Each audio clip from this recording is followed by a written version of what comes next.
The Lloydminster Stockade Convention Centre will be packed full of all kinds of different kiosks this weekend, but one shop is a little different than the rest. In this week's Green Living, Mike Baden explains how Nature's General Store is pushing for a more healthy and eco-friendly style of business. A couple years ago, Meggan Hougham was trying to find a better lotion to use on her sensitive skin.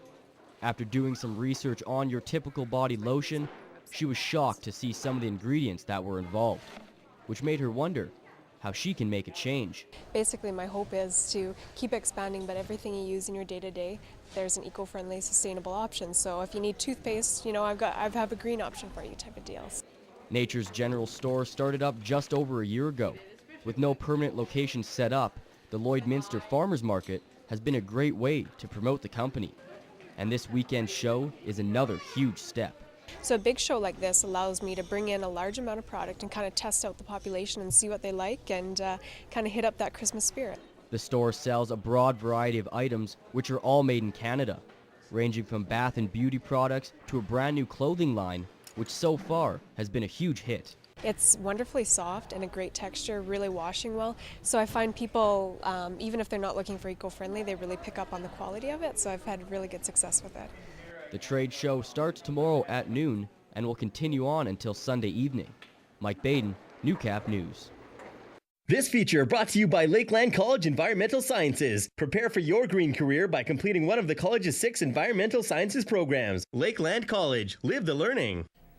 Sometimes debates in the House of Commons get pretty heated, and after the break, we'll see that some MPs took their grievances to social media with some pretty salty language.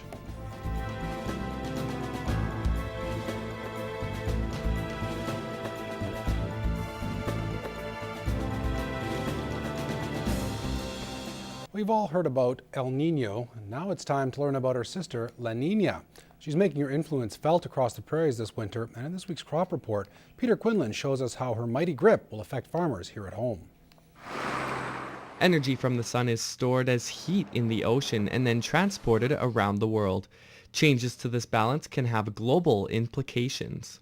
One of the most predominant features is the Central Pacific ocean temperatures, and that has impacts not only for crops and weather in South America and Australia, but also in North America.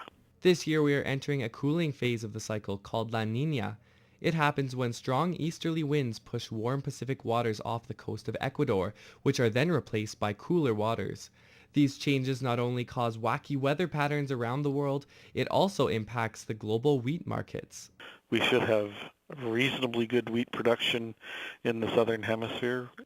As waters in the South Pacific begin to cool, here on the prairies, La Nina will cause the jet stream to sink to the south, causing the cool Arctic air to move into our region, as well as changing the location of the storm paths, bringing them closer to our area.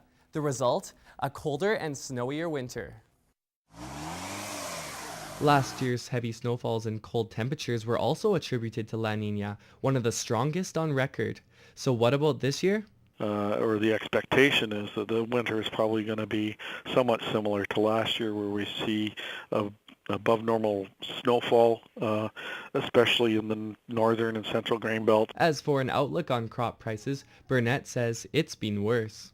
Well, I think the prices certainly for wheat right now are negative because they have fairly large crops coming on stream, and although there has been some weather damage to the Australian crop, it's certainly not as bad as it was last year at this point in time. Peter Quinlan, Newcap News.